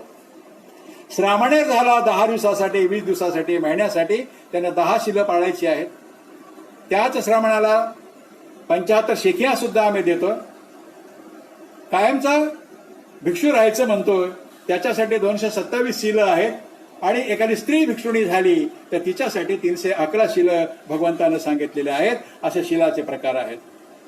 बुद्धानं मागं 5 जीवनाचे तत्व सांगितलेली आहेत, ते आपण पाहिले. हिंसा करायची नाही आहे, चोरी करायची नाही आहे, व्याभिचार करायचा नाही आहे. व्याभिचाराच्या संदर्भामध्ये कबीरदासीचा एक दोहा इथे येतो, मला आठवतो तो, परनारी पेहरी सुरी. महात्मा कबीरदास म्हणतात, भगवान बुद्धाचे अनुयायी आहेत ते, बाबासाहेबांनी त्यांना गुरु म्हणून स्वीकारलेला आहे. ते म्हणतात, परनारी पेहुरी सुरी मत लगावे अंग, दशाशीर रावण के गए परणारी के संग. बघा, म्हणजे परणारी दोन्ही बाजूनं धार असलेल्या तरवारीसारखी आहे, म्हणून तिच्यापासून तुम्ही दूर राहा. हा दोघांच्यासाठी आहे, नारीसाठी आहे आणि नरासाठी आहे, एकट्यासाठी नाही आहे. मग इथे कबीरदास म्हणतात, अरे तो रावण होता, त्या सीतेच्या मागे लागला, तिला उचलून नेला, त्याला 10 शिरं होती. हे 10 शिरं होती का नव्हती तो भाग वेगळा, परंतु त्याला सांगायचं तात्पर्य, त्याचा मतितार्थ आम्ही समजून घ्यायचा आहे की त्याची 10चे 10 शिरं उडवल्या गेली, म्हणजे त्याचा अंत झाला, त्याला मृत्यू पत्करावा लागला त्याच्यामुळं, असं इथं कबीरदास म्हणतात. असत्य वचन आहे चौथं, मुसावादा. याचेही पुढे आणखी बरेच 4 भाग पडले आहेत. आपल्याला तितका वेळ नाही आहे सगळ्याच गोष्टीचं विश्लेषण करायला. पण इथं सुद्धा कबीरदासजी म्हणतात, ऐसी बाणी बोलिये, ऐसी बाणी बोलिये मन का आपा खोय, आवरण को शीतल करे आप हूं शीतल होय. याचा अर्थ असा होतो की तुम्ही असं बोला, असं गोड बोला की तुमच्याबद्दल अहंकार हा गळून पडला पाहिजे. जे दुःखाचं कारण आहे तो अहंकार गळून पडला पाहिजे आणि तुमचं ते गोड बोलणं, दुसऱ्याचा सुद्धा राग शांत करेल आणि तुम्हाला सुद्धा तो शीतल करेल. सगळे लोक तुम्हाला चाहतील, आपलं मानतील, असं महात्मा कबीर इथं म्हणतात. पुढे 5वं शील सांगितलं भगवंताने, मादक पदार्थाचं सेवन करू नका. आता याचे काय काय दुष्परिणाम होतात हे आपल्यासाठी काही नवीन नाहीये, आमच्या समाजासाठी तर बिलकुल नवीन नाहीये. एक उर्दू शायर आहे, त्याचा एक शेर आठवतो मला. तो काय म्हणतो, बेखुदी में रेत के, बेखुदी में रेत के कितने समंदर में पी गया, अरे प्यास भी क्या थी, पत्थर भी मैं पी गया. बघा, बेखुदी में रेत के कितने समंदर में पी गया, प्यास भी क्या थी, पत्थर भी मैं पी गया. आणि पुढे त्यांनी असं सांगितलं, हा मैखाने में किसने कितनी पी, मैखाने में किसने कितनी पी खुदा जाने. आता खुदा बिदा आपल्यासाठी नाही आहे. मैखाने में किसने कितनी पी खुदा जाने, लेकिन मैखाना हमारे पूरे बस्ती को पी गया. सगळीकडे हेच हाल आपल्या समाजाचे झालेले आहेत, गरीब समाजाचे हेच हाल झालेले आहेत. आता गरीबाचं कसं म्हणावं, आजचीच बातमी आहे, ही हिरोईन हे पिते ते पिते ते पिते, तिची चौकशी हे चौकशी. म्हणजे माणूस जो आहे या तृष्णेच्या पाठीमागे लागून दुःख ओढून घेतो. हे 5 शिलामध्ये बुद्धानं सांगितलेलं आहे आणि हे जीवनाचं मापदंड म्हणून भगवंतानं सांगितलेलं आहे. काटेकोरपणे त्याचं पालन करायला सांगितलेलं आहे. समाधी मार्ग जो आहे त्याच्यामध्ये चित्ताची एकाग्रता पाहिजे. मन चंचल आहे, माकडासारखं इकडं तिकडं ते भटकत राहतं. अमेरिका आम्ही पाहिला नाही, इंग्लंड आम्ही पाहिला नाही, पण क्षणामध्ये आमचं मन तिथं जातं आणि परत येतं. मन कसं आहे, मन आमच्या देहाकडून वाईट चांगले काम करून घेत असतं. आणि म्हणून आम्ही जेव्हा जागे नसतो, सम्यक स्मृती आमची जागी नसते, तेव्हा ते काहीही वाईट कर्म तुमच्या हातून करून घेतं. म्हणून बुद्ध सांगतात की तुमच्या मनावर तुमच्या बुद्धीचा सतत पहारा पाहिजे.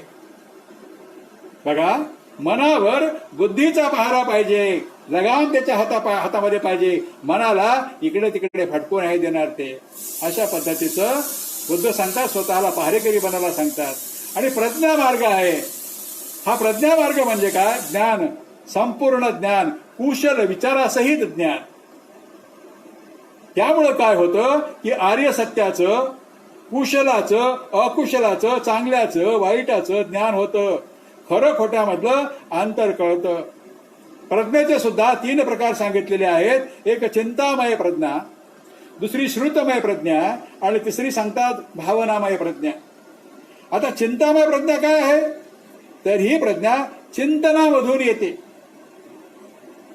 चिंतन आणि मनन केल्यानंतर जी प्रज्ञा प्राप्त होते आपल्याला, त्याला चिंतामय प्रज्ञा म्हणतात. श्रुतमय प्रज्ञा काय आहे, जे लोकांचं ऐकून आम्हाला ते ज्ञान प्राप्त होतं, आमच्या ज्ञानामध्ये वाढ होते, वृद्धी होते, त्याला म्हणतात श्रुतमय प्रज्ञा. आता हे लोकांचे ऐकून, टीव्ही बघून, रेडिओ ऐकून हे आमच्या ज्ञानामध्ये वाढ होत आहे, ती आहे श्रुतमय प्रज्ञा. आणि तिसरी आहे भावनामय प्रज्ञा. ही प्रज्ञा समाधी मार्गाच्या अभ्यासातून प्राप्त होते. मनाला लोण्यासारखं, तुमच्या तुपासारखं, दाणेदार तुपासारखं शुद्ध ती बनवते. तुम्हाला वाईट मार्गावर ते जाऊच देत नाही, माणसाला ती माणूसच बनवून सोडते. ते आहे समाधीचा मार्ग. त्या मार्गातून ही भावनामय प्रज्ञा आमची विकसित होत असते. आता आपण एक 15 ते 20 मिनिटांमध्ये हे आपला अष्टांग मार्ग आहे तो समजून घेण्याचा प्रयत्न करूया. अष्टांग मार्ग जो बुद्धाने सांगितला, दुःखमुक्तीचा मार्ग सांगितला, निब्बाणाचा मार्ग सांगितला. विश्वासा परमा याती निब्बाणं परमं सुखं, असं बुद्ध म्हणतात की निर्वाणा एवढं मोठं सुख जगाच्या पाठीवर कोणतंच नाही. आणि म्हणून मित्रांनो, बंधूंनो, भगिनींनो, निर्वाणाच्या मार्गाने जा असं बुद्ध सांगतात. निर्वाणाचा पथदर्शक ते आहेत, मार्गदाता ते आहेत. त्यांनी सांगितलं, तुम्ही किच्च अत्तप्पा अख्खा तारो तथागता. अरे तुम्हाला तुमचा मार्ग, तुम्हाला शोधा, मी मार्ग दाखवतो रे, पण चालायचं तुम्हाला आहे. तुम्हाला निबाण प्राप्त करून घ्यायचंय, सुख प्राप्त करून घ्यायचंय, तुम्हाला त्या मार्गावर चालावं लागेल बेटा. मी तुम्हाला खांद्यावर घेऊन नाही जाणार, मी तुम्हाला तो मार्ग दाखवेल, त्या मार्गाने तुम्हाला चालावं लागेल. पण एवढं सांगतो, त्या मार्गाने गेल्यानंतर सुख तुमच्या वाट्याला येणार म्हणजे येणार, अशा पद्धतीनं भगवान बुद्ध इथं सांगतात.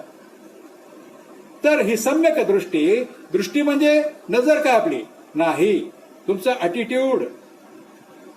अटिट्यूड एखाद्या गोष्टीकडे तुमच्या पाहण्याचा दृष्टिकोन.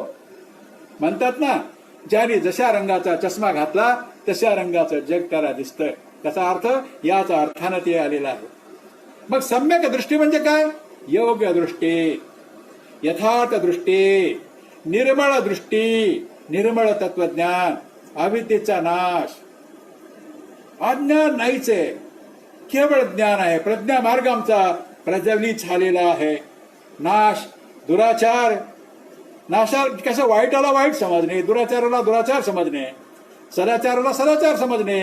मग सदाचार का होतो, कसा येतो तेही समजणे, दुराचारी माणूस का होतो तेही कळणे, समजून घेणे.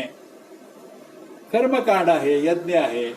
धर्मशास्त्राचं पावित्र्य आम्हाला सांगितलं. काय सांगितलं आम्हाला? की तिकडे सुखाचा मार्ग सांगत असताना काय केलं की आज जे तुम्ही पातीत आहात ना, तुम्हाला सुख पाहिजे असेल, वरच्या 3 वर्णाची सेवा करा. कुठल्याही प्रकारची कुरकुर न करता त्यांची सेवा करा. म्हणजे काय होईल? तुम्ही पाठीमागच्या जीवनामध्ये पाप केलेली आहेत, या पापाची फळं तुम्ही आज भोगत आहात. यांची सेवा जर तुम्ही चांगल्या प्रकारे केली तर पुन्हा आता तुम्ही मरून पुन्हा जन्माला याल ना, तेव्हा तुमच्या जीवनामध्ये सुखाचे दिवस येतील, समाधानाचे दिवस येतील, असं आम्हाला सांगितलं. आणि आम्ही खरंच त्या पद्धतीने वागायला लागलो. आम्हाला सांगितलं गेलं की हे काम तुम्हाला देवानं सांगितलंय, धर्मशास्त्रामध्ये लिहून ठेवलंय. ग्रंथ हे देवानं लिहिलेले आहेत, आम्ही लिहिलेले नाही आहेत.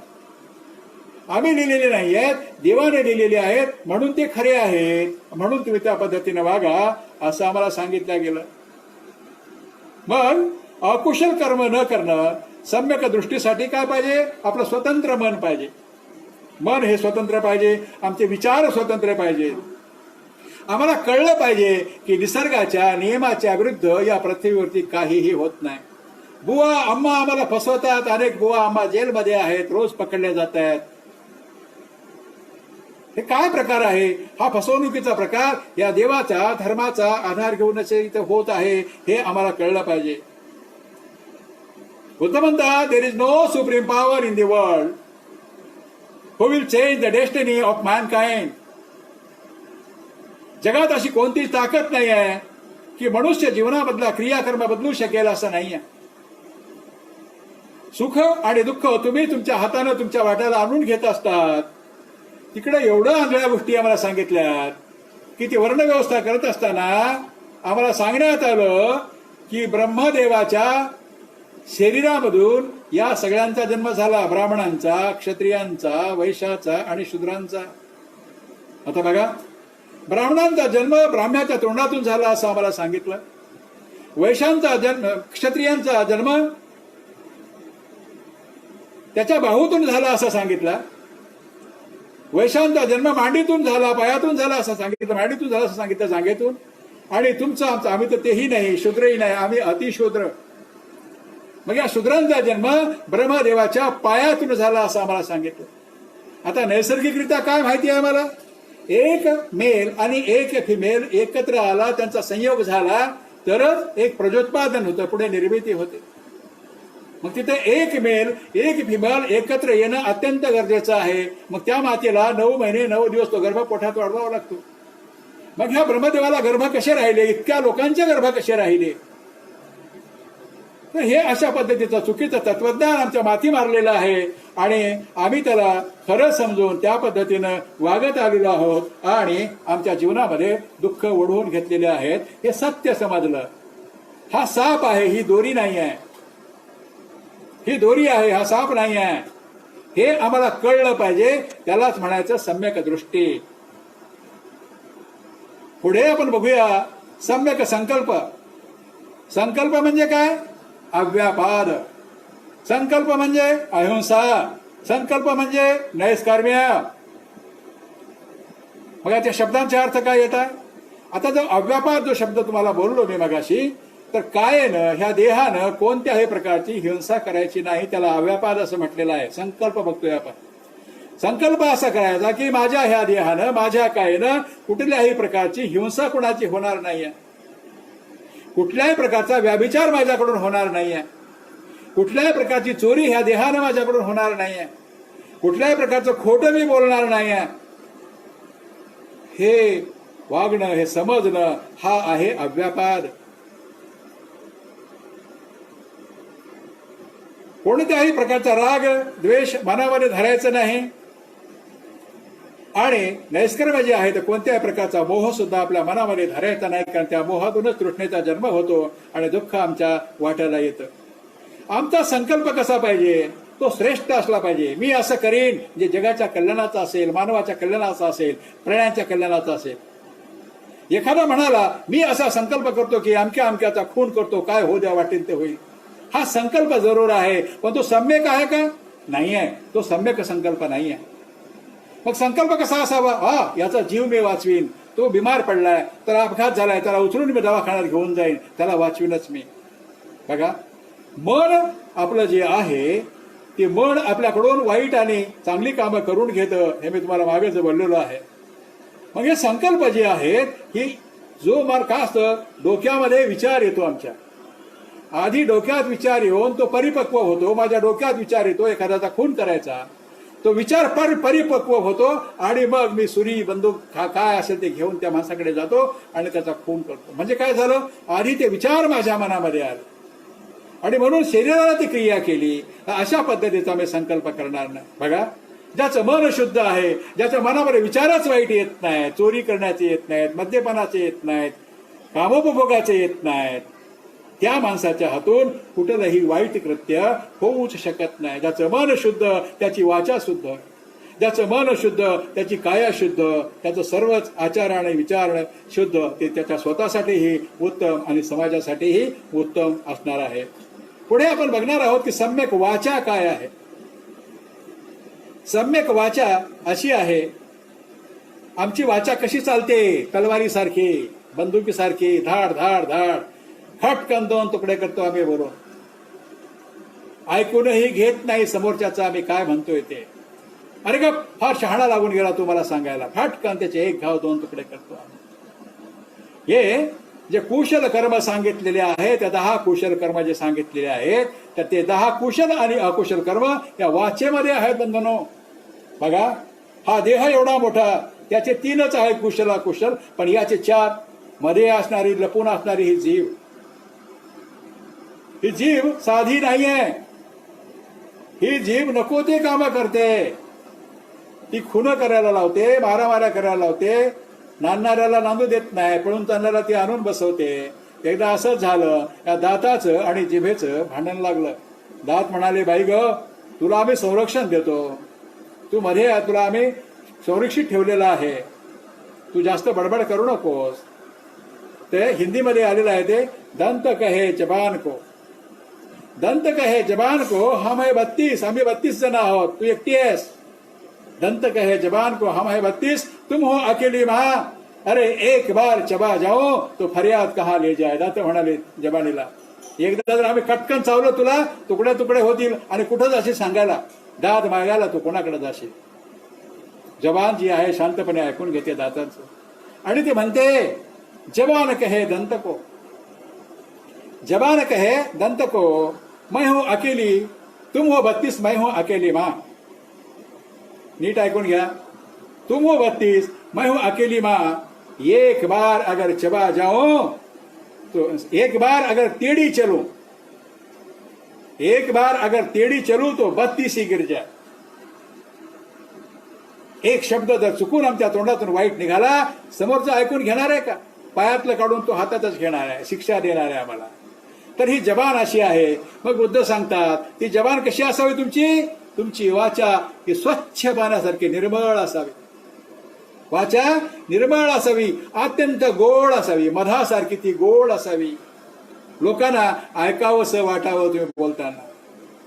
खरं तेच बोलावं, सत्य तेच बोलावं, खोटं कधीही बोलू नये.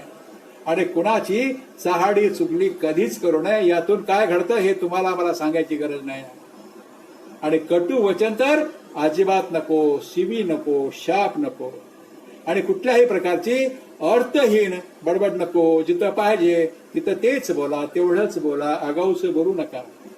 आता बघा, सम्राट अशोक त्याला क्रूर राजा असं म्हणतात. क्रूर मी म्हणणार नाही, कारण कुठल्याही राजाला भूप्रदेश दुसरा जिंकून घ्यावा, आपली ताकद तिथं लावावी, हे सगळीकडे अपेक्षितच होतं त्या काळामध्ये.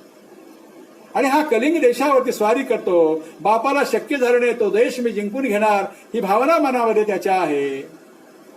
त्या देशावरती तो स्वारी करतो आणि तिथे 1,00,000 लोकांची तो कत्तल करतो. याशिवाय 1,50,000 लोक जखमी केलेले आहेत. कोणाचा हात तोडला, कोणाचा पाय तोडला. आणि त्या रणांगणावरती कुत्रे, तिथे हजारो कुत्रे त्या माणसाचं मांस खात आहेत आणि लाखो गिरडं त्या आकाशामध्ये खिरट्या घालत आहेत आणि त्याचे लचके तोडत आहेत. आणि तिथे आमचे बौद्ध भिक्षुकही त्या लोकांची सेवा करतायत, जे जिवंत आहेत त्यांची सेवा करतायत. त्यांचा संदर्भ सम्राट अशोकाची येतो, संपर्क येतो. आणि तो भन्ते निग्रोध जे आहेत, सम्राट अशोक एवढा क्रूर, एवढा योद्धा, बलशाली योद्धा, त्याला शब्दानं तत्वज्ञान सांगतात जीवनाचं.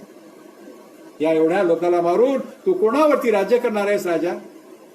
जे निर्माण करणं तुझ्या हातात नाही, नष्ट करण्याचा अधिकार तुला कोणी दिला?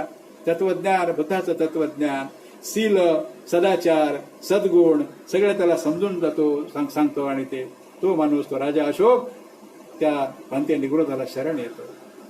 आणि मग पुढचा इतिहास आपल्याला माहिती आहे, त्याने या धर्मासाठी काय केलं आणि काय नाही केलं.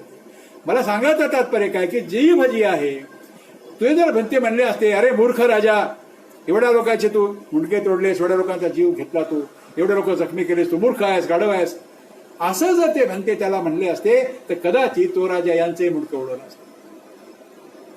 पण ती मधुर भाषा, ती मनाला भिडणारे शब्द त्यांनी बोलले, समजून सांगितले आणि तो त्या भन्ते निग्रोधाला शरण आला, भगवान बुद्धाच्या धम्माला शरण आला. तो दुसरं उदाहरण आम्हाला भगवान बुद्धाचं देता येईल.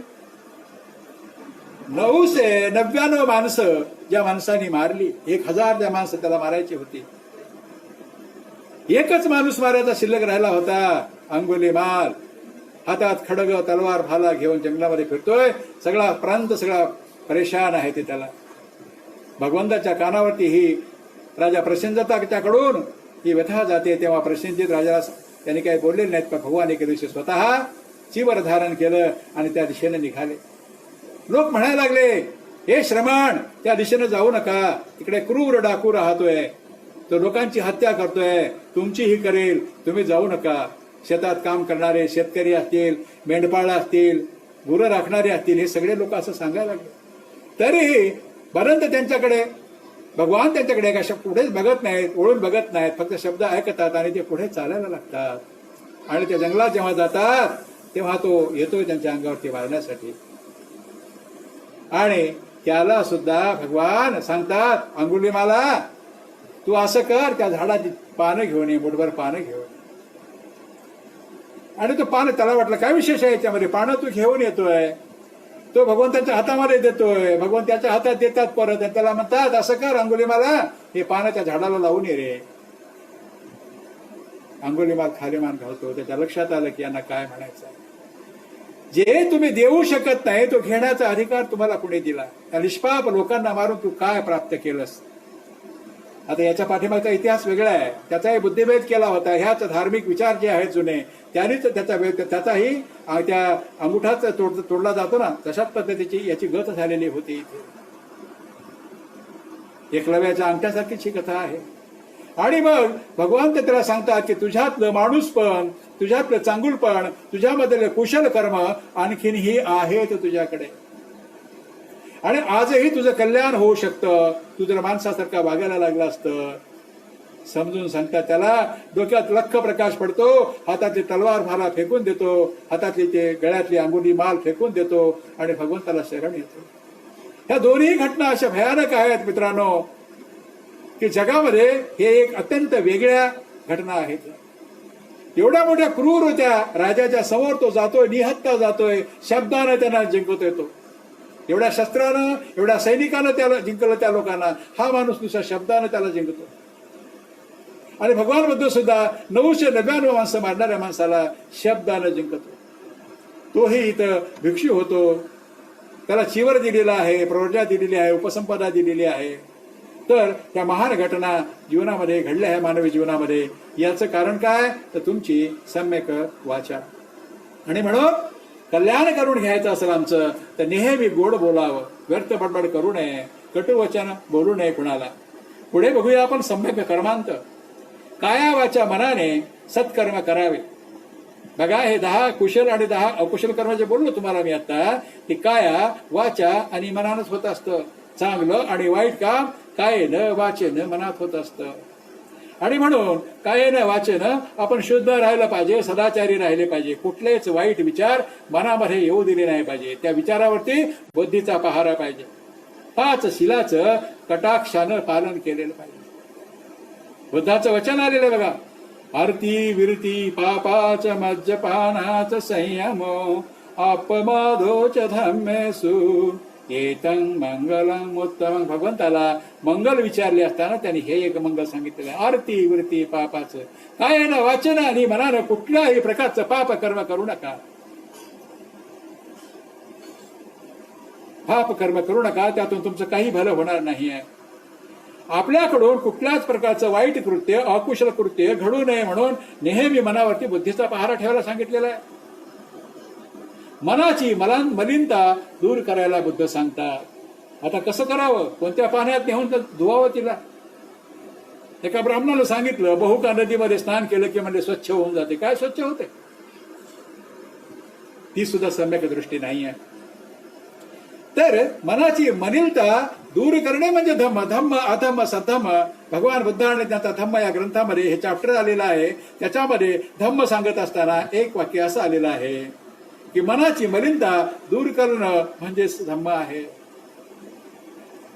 पुढे माता पित्याच्या संदर्भातही बुद्ध सांगतात, न माता पिता न म्हणजे सन्मार्गावरती गेलेलं मन तुमचं कसं मदत करते, किती मदत करते तुम्हाला जीवनामध्ये ते सांगताना बुद्ध म्हणतात की न माता पिता का इरा अय्य वापीच याचका सम्मापणे हितं चित्तं संया सवनवतो तो करे. बघा, तुम्ही तुमची आई, तुमचा बाप, तुमचा भाऊ, तुमचा मुलगा, तुमची बायको, तुमचा नवरा तुमचं हित करू शकत नाही. तेवढं हित कोण करतंय?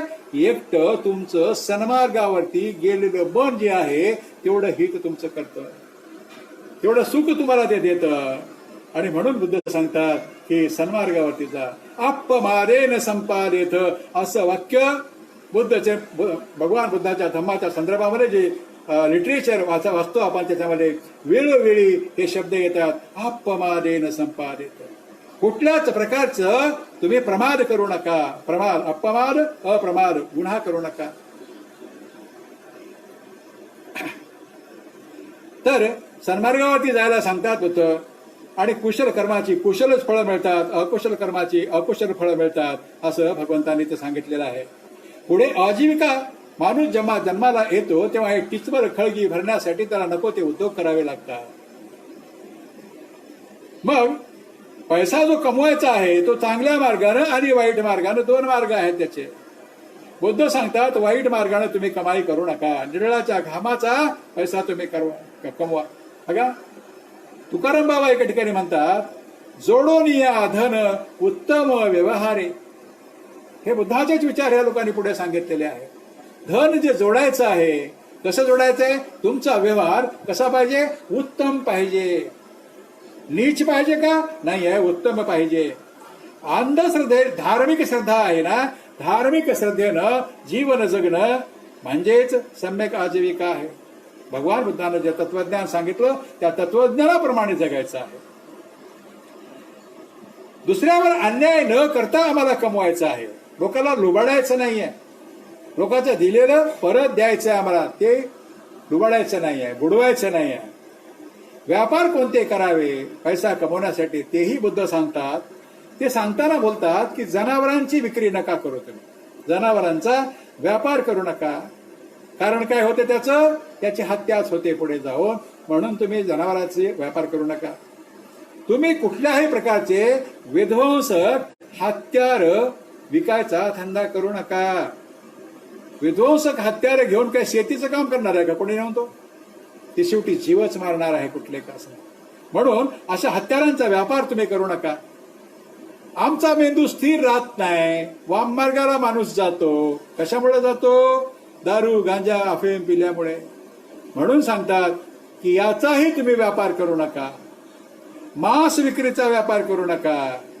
अशा पद्धतीनं नियतीनं कुठल्याही प्रकारचं कोणावरती अन्याय अत्याचार होणार नाही. कोणाच्या अधिकारावरती टाच येणार नाही आपल्यामुळं. अशा पद्धतीचे श्रम करून निळाच्या घामाचा पैसा जमवा आणि जीवन जगा असं बुद्ध सांगतात. पुढे व्यायाम सांगतात बुद्ध. सम्यक व्यायाम. व्यायाम म्हणजे काय? प्रयत्न. सम्यक व्यायाम. व्यायाम म्हणजे प्रयत्न आणि सम्यक म्हणजे चांगला. कशाचा प्रयत्न? हे शेवटी दुर्गुण कुठल्याही प्रकारचं करायचं राहू द्यायचं नाही आमच्यामध्ये. मनाला स्वच्छतेचाच भाग आहे. 4 गोष्टी सांगितल्या व्यायामामध्ये. हा मनाचा व्यायाम आहे, शरीराचा व्यायाम नाही आहे. दंडबैठका आपण काढतो, सकाळी फिरायला जातो, जिमला जातो, तो व्यायाम नाही आहे. तर हा व्यायाम आहे, मनाचा व्यायाम आहे, चांगला सराव आहे, प्रयत्न आहे चांगला. ह्याच्यात 4 गोष्टी सांगतात बुद्ध इथं. काय सांगतात? आमच्यामध्ये जे दुर्गुण आहेत, आमच्यामध्ये जे दुर्गुण आहेत ते दुर्गुण घालवायचे, जवळ राहू द्यायचे नाहीत. दुसरी गोष्ट सांगताना बुद्ध म्हणतात की जे आपल्यामध्ये दुर्गुण आलेच नाहीत आणखीन, अशा दुर्गुणासाठी येण्याचा मार्ग बंद करा. ते दार बंद करून टाका. दुर्गुण कोणतेही माझ्या मनामध्ये येणारच नाही. तिसरी गोष्ट सांगताना बुद्ध म्हणतात की सद्गुणांचा सांभाळ करा, संचय करा. त्याचं बँक बॅलन्स मोठा असू द्या. कशाचं? सद्गुणाचं. त्याचा सांभाळ करा. आणि जे सद्गुण माझ्यामध्ये नाहीत ते सद्गुण प्राप्त करण्याचा प्रयत्न करायला बुद्ध सांगतात. हा मनाचा व्यायाम आहे. सब पापस्य अकरणं कुशलस उपसंपदा सच्चित परियोदपनं एतं बुद्धानुशासन. भगवान बुद्धाचं शासन, प्रशासन, धम्माचं प्रशासन काय सांगतं की कुठल्या सब पापस्य करणं, कुठल्याच प्रकारचं पाप कर्म करायचं नाही. मग काय करायचं? कुशल जे आहे, जेवढं कुशल आहे तेवढं संपादन करायचं आहे. म्हणजे वाईटाला जवळ ठारा द्यायचा नाही असं या मनाच्या व्यायामाला सांगितलेलं आहे. जसा विद्यार्थी आहे, परीक्षा जवळ आलेली आहे, रात्रंदिवस अभ्यास करतो, तो हुकमपट्टी करतो, प्रश्नाचे उत्तर पाठ करतो, लिहून काढतो, वाचून काढतो, कारण त्याला परीक्षेमध्ये चांगले मार्क मिळवायचे आहे. परीक्षेत त्याला पास व्हायचं आहे. एखादा पहिलवान असतो, कुस्तीच्या फडात जायचे, त्याला कुस्त्या आहेत कुठेतरी, व्यायाम करतो, वेगवेगळे डावपेच शिकतो, 4 चांगल्या गोष्टी खाऊन आपली ताकद वाढवतो का? त्या मार्गावर जाण्यासाठी. तसंच आपल्याला अष्टांग मार्ग आहे. हा एक मार्ग आपण बघतोय. हे सगळं आम्हाला करायचं आहे आणि हे सगळं केलं तर आम्हाला सुख प्राप्ती ही निश्चितपणे होणार आहे, निब्बाणाची प्राप्ती निश्चितपणे होणार आहे असं बुद्ध सांगतात. पुढे 7वा मुद्दा आमचा आहे की काय आहे? 7वा मार्ग सम्यक स्मृती. स्मृती म्हणजे आठवण, चित्ताची एकाग्रता, कॉन्सन्ट्रेशन ऑफ माइंड.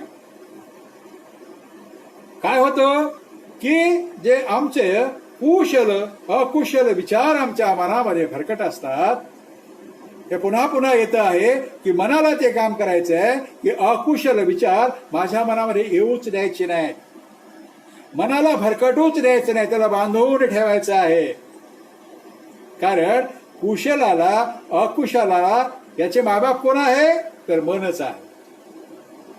चांगल्या गोष्टीचं वाईट गोष्टीचं मायबाप जर असेल तर ते मन आहे. आणि म्हणून त्या मनावरती बुद्धीचा पहारा ठेवायला बुद्ध सांगतात. आम्हाला क्षण प्रतिक्षण आम्हाला जाणीव पाहिजे की मी कोण आहे, मी काय करतो आहे, जे करतो आहे ते योग्य आहे की अयोग्य आहे याची सतत आठवण आम्ही ठेवली पाहिजे. यालाच सम्यक स्मृती म्हणायचं. कारण मन जे आहे ते या देहाला काहीतरी वाईट कर्माकडे घेऊन जातंय, अकुशल कर्म ते करायला लावतंय. त्याच्यापासून आपण दूर राहायचं आहे. त्याच्यासाठी त्याच्यावरती बुद्धीचा पहारा ठेवायचा आहे. सम्यक स्मृती. आता बघा, आम्ही नेहमी उदाहरण देत असतो. महिला या अगदी म्हणजे 10-12 वर्षाच्या झाल्यापासून त्यांच्या हातात स्वयंपाक येतो. तरीही म्हाताऱ्या आजीच्या आमच्या हातून सुद्धा भाकरी टाकताना कधी कधी हाताला चटका बसतो. का बसतो? कारण त्यावेळेस आमचं मन कुठेतरी भटकलेलं असतं. आमची सम्यक स्मृती जागी नसते, म्हणून चुकीचं काहीतरी होत असते, म्हणून व्याभिचार होत असतो, म्हणून मद्यपान करत असतो. मनाचा पहारा त्याच्यावरती नाहीये. आणि याच्यासाठी बुद्धीला त्या मनावरती पहारा ठेवायला सांगतात बुद्ध. आणि शेवटचं, आपण आता कन्क्लुजनला येत आहोत. आपला विषय इथं संपवणार आहोत आपण आता. सम्यक समाधी जी आहे, ही समाधी काय आहे? आपण ते बुवा बाबा अम्मा काहीतरी खड्डा खोदतात, मध्ये लपून बसतात आणि सांगतात मला समाधी घ्यायचं आहे. परवा तुमच्या अहमदपूरची अशीच बातमी आली होती. पण तो डॉक्टर आहे माणूस. त्याने सांगितलं, अरे मी डॉक्टर आहे, असे धंदे करत नाही, मला विज्ञान कळतं. आध्यात्मिक मार्गावर जरी असेल तरी मला विज्ञान कळतं. आणि जाऊन तो नांदेडमधून ऍडमिट झाला माणूस. ती समाधी त्यांनी घेतली नाही. तिथे त्यांचं निधन झालं, तो भाग वेगळा. पण मग आता समाधी कशाला म्हणायचं? समाधी ही ध्यान भावनेनं आपलं जे मन आहे, आपलं जे चित्त आहे, त्याला शुद्ध करायचं आहे. आपलं मन इतकं घाण आहे की त्याच्या एवढी घाणेरडी वस्तू जगात कोणतीच नाही. या शरीराला धुण्यासाठी वेगवेगळ्या साबण, वेगवेगळ्या डिटर्जंट आल्या. टीव्ही मध्ये ऍडव्हर्टाईज त्याची येते, पण मनाला धुणाऱ्या साबणाची ऍडव्हर्टाईज आतापर्यंत कुठल्याही कंपनीनं काढली नाही आणि कुठल्याही टीव्हीनं त्याची जाहिरात दिलेली नाही, चॅनलला कोणत्या. याला काय करायचंय? याला ते साबण आम्हीच निर्माण करायचंय, आम्हीच त्याला लावायचंय आणि आम्हीच त्याला धुवायचंय, स्वच्छ करायचंय. ते आम्हालाच करायचं आहे. पण त्याचा मार्ग भगवान बुद्धांनी सांगितलेला आहे. कारण त्याच मार्गातून त्यांना दिव्य ज्ञानाची प्राप्ती झालेली आहे, ध्यानाच्या मार्गातूनच. याच्यावरही आमच्यामध्ये वेगवेगळे मतप्रवाह चाललेले आहेत. बाबासाहेबांना हे नाकारलं, स्वीकारलं, विपश्यना असे प्रचार होतो. आपण त्याच्या खोलात जायचं नाहीये. परंतु हे आम्हाला मान्य करावं लागेल की भगवान बुद्धाला दिव्यज्ञानाची प्राप्ती झाली, त्या मार्गातून झालेली आहे.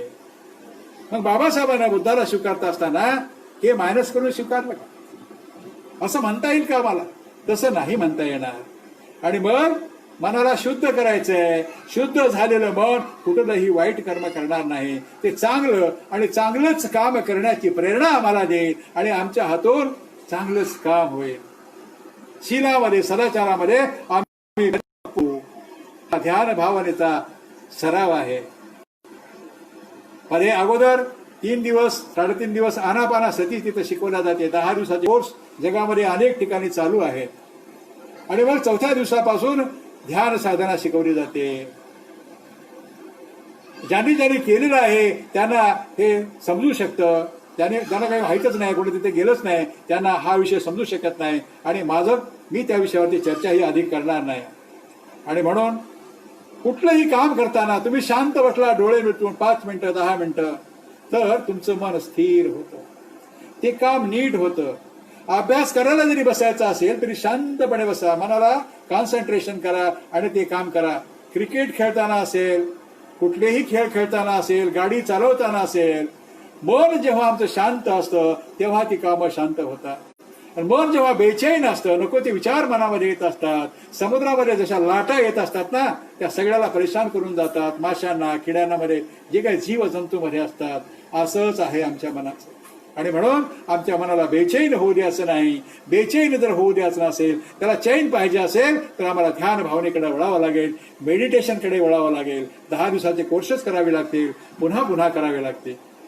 तर अष्टांग मार्ग भगवान बुद्ध सांगतात की हा सुखी जीवनाचा मार्ग आहे, निब्बाणाकडे जाणारा मार्ग आहे. पण या रस्त्यावरती 5 मोठे दुश्मन आमचे थांबलेले आहेत. तिकडे मार राक्षस आला भगवान बुद्धाच्या मार्गामध्ये, पण आमच्या मार्गामध्ये हे 5 राक्षस आहेत. बघा ते काय आहेत? आमचा मनामध्ये असणारा लोभ. तिथूनच पुढे तो तृष्णेला जन्म देतो आणि दुःखाच्या गावाकडे घेऊन जातो आम्हाला. आमच्या मनामध्ये निर्माण होणारा द्वेष, एखादी वस्तू मिळाली नाही तर आम्ही आमच्या बापाचाही खून करायला तयार होतो. आळस आलं की काय म्हणते, अरे आणखी वेळ आहे ना, 7 वाजता सांगितलं होतं मला पालटे साहेबांनी, मग मी जरा 7 वाजता 7:15 वाजता गेलो तर काय हरकत आहे, 15 मिनिटं उशिरा. भूक लागली आता, जाऊ दे ना उद्या करता येईल. जेवण केलं की म्हणते जास्त जेवण झालं आता, जाऊ दे ना पुन्हा करू. कधी म्हणेल पाऊस पडायला लागले फार, कधी म्हणेल गरमीच व्हायला लागली, कधी थंडीच व्हायला लागली. कबीरदासजी काय म्हणतात, कल करे सो आज कर और आज करे सो अब कर, पल में परलय होएगा फिर करेगा कर. म्हणून वेळेत काम करायला शिकायला, या आळसाला दूर सारायला भगवान बुद्ध सांगतात. आमच्या मनामध्ये संशय आहे, हे मार्ग वाचून दाखवला, समजून सांगितला, पण खरंच निब्बाणाकडे जाईल काय, की अडथळे येतील. मग हे खरंच सांगतोय का माणूस हा, खरंच बुद्धांनी असं तत्वज्ञान मला सांगितलं का. अशा पद्धतीचा संशय आणि अनिश्चय 5 आमच्या मनामध्ये जेव्हा निर्माण होतं तेव्हा ते त्या मार्गावरती आम्हाला आरूढच होऊ देत नाही. म्हणून या 5 गोष्टी आम्हाला आमच्या मनातून दूर फेकून द्याव्या लागतात आणि पुढे जावं लागतं. अशा पद्धतीनं हे आर्य सत्य आणि अष्टांग मार्ग तो भगवान बुद्धांनी सांगितला, तो आता आपण समजून घेतलेला आहे. आपण प्रत्येकाने हे नीटपणे समजून घेऊन आमची अविद्या दूर करून या मार्गाने जर आम्ही गेलो तर निश्चितपणे आम्ही त्या मार्गाने गेलो तर आम्हाला निबाण प्राप्त होऊ शकतं. सुखाचा, सदाचाराचा, सद्गुणाच्या मार्गाने आम्ही गेला तर सुख आम्हाला प्राप्त होऊ शकतो. हे यातून आपण निश्चितपणे बोध घेऊया. लातूरकरांनी मला आपली ओळख पाळख नसताना पूज्य भरंत पी धम्मानंदजीच्या म्हणण्यावरून तुम्ही मला आपल्यासाठी बोलण्याची संधी दिली. आपण सर्वजण मला ऐकत आहात शांतपणे, त्याबद्दल मी सर्वांच्या प्रती मंगल कामना व्यक्त करतो. पुन्हा एकदा सर्वांचे, ऐकणाऱ्यांचे, तुमचे आभार मानतो. आणखीन एक गोष्ट तुम्हाला सांगायची, मी तुमची प्रवचनं सगळ्यांची ऐकलेली आहेत. अत्यंत सुंदर काम तुम्ही चालू केलेलं आहे. हे कुशल कर्म तुम्ही चालू केलेलं आहे. कुशल कर्माची कुशल फळं तथागताच्या बलानं तुम्हाला मिळवत, अशा पद्धतीची आशा करून मी इथे थांबतो. जय भीम, जय बुद्ध, जय भारत.